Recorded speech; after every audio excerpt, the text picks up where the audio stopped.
అంత నీచంగా దిగదారి మాట్లాడి సో ఈ రోజు తెలుస్తుంది. ఆ రోజు ఇది కౌరవ సభ.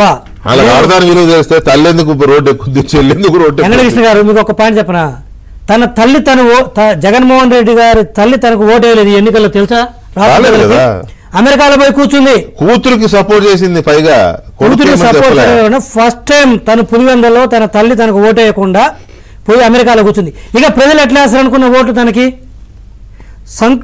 కన్న తల్లి తనకు ఓటేయకుండా వెళ్ళిపోయింది, మొహం చూడకుండా వెళ్ళిపోయింది. ఓటేయడం కదా, తన మొహం చూడడానికి కూడా ఇష్టపడకుండా ఎక్కడో ఒక ఖండాంతరాల్లో పోయి కూర్చున్నది ఆవిడ. అక్కడి నుంచి తను వీడియో సందేశం పంపించింది. ఉభయ గోదావరి కృష్ణా జిల్లాల స్వీప్. సో అంత కన్న తల్లే ఓటైనప్పుడు ఇక ప్రజలు అర్థం చేసుకోరా ఎంత అహంకారం వెంకటకృష్ణ గారు, ఎంత అహంకారము. అడుగునావు. ఆ రోజు ప్రజావేదిక కూల్చారు కదా గెలిచిన రోజు, ఆ రోజే స్టార్ట్ అయింది వాళ్ళ పతనం. ఆ రోజు నుంచి వాళ్ళ పతనం స్టార్ట్ అవడం కాకుండా నేను చాలాసార్లు చెప్పాను, వీళ్ళు నాశనం అవుతూ రాష్ట్రాన్ని కూడా నాశనం చేస్తున్నారు. వీళ్ళు పోయారు, ఏ కృష్ణలో గోదావరిలో దూకితే మనకెందుకు అనుకున్నాం. కాకపోతే వాళ్ళ రాష్ట్రాన్ని నాశనం చేశారు.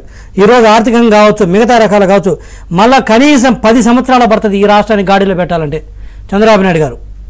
2014-19 ఒక స్థాయి తీసుకొచ్చి పెడితే ఈ వైఎస్ఆర్సీపీ పార్టీ అధికారంలోకి వచ్చి దాన్ని అత్యంత నాశనం చేసింది.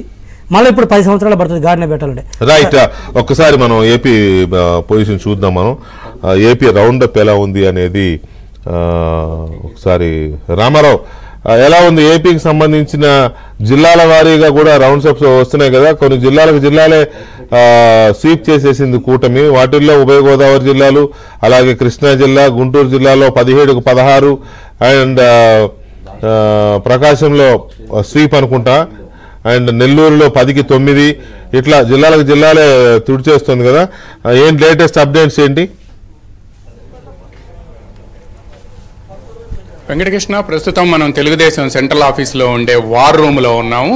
అయితే ఇప్పటి వరకు వీళ్ళకి వార్ రూమ్కి అందిన సమాచారం ప్రకారం యావరేజ్గా రాష్ట్రంలో ఉండే 175 అసెంబ్లీ నియోజకవర్గాల్లో 7 రౌండ్ల కౌంటింగ్ పూర్తయింది. 7 రౌండ్ల కౌంటింగ్ పూర్తయ్యేటప్పటికీ కూటమి 155 స్థానాల్లో ఆధిక్యంలో ఉంది. అదేవిధంగా అంటే 7వ రౌండ్కి వచ్చేటప్పటికి 155 స్థానాల్లో కూటమి ఆధిక్యంలో ఉంది అని అంటే ఇక అక్కడ మళ్ళా వెనక్కి రావటం అనేది అసంభవం. దీంతో మాత్రమే కాంగ్రెస్ పార్టీ వాళ్ళ ప్రతిపక్ష స్థానం కూడా వచ్చే అవకాశం లేదని చెప్తున్నారు. ఇక దీంతో పాటు దశాబ్దాల తరబడి రాని స్థానాలు కూడా తెలుగుదేశం పార్టీ కైవసం చేసుకుంది. మంగళగిరిలో నారా లోకేష్ 39 సంవత్సరాల తర్వాత మంగళగిరిలో తెలుగుదేశం జెండా ఎగరవేయబోతున్నారు. ఆయన ఆల్రెడీ ఇప్పటికే చాలా లీడ్ లో ఉన్నారు. 1983-85 సంవత్సరాల్లో ఎంఎస్ఎస్ కోటేశ్వరరావు ఈ స్థానం నుంచి గెలుపొందారు. ఆ తర్వాత తొలిసారిగా ఇక్కడ తెలుగుదేశం జెండా మంగళగిరి నుంచి ఎగరబోతుంది. అదేవిధంగా జిల్లా పామర్లో కూడా దశాబ్దాల తరబడి తెలుగుదేశం అక్కడ గెలుపుకు నోచుకోలేదు. ఈసారి వల్ల కుమార్ రాజా అక్కడి నుంచి గెలవబోతూ ఉన్నారు.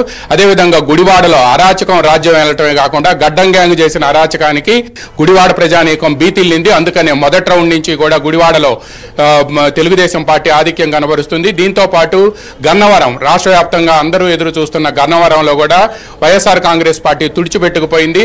ఏ అంశం మీద అయితే తెలుగుదేశం అధినేత చంద్రబాబు నాయుడు అసెంబ్లీని కౌరవ సభగా మార్చారు, గౌరవ సభగా మార్చిన తర్వాత అసెంబ్లీలో అడుగు పెడతానని ఇప్పటిదాకా ఏబిఎన్లో టెలికాస్ట్ అయిందో ఆ అంశం మీద మాత్రమే ఇప్పుడు రాష్ట్ర వ్యాప్తంగా అందరూ ఎదురు చూస్తున్నారు. అందుకనే గన్నవరంలో కూడా తెలుగుదేశం పార్టీ విజయదుందుబి మోగిస్తుంది. అక్కడ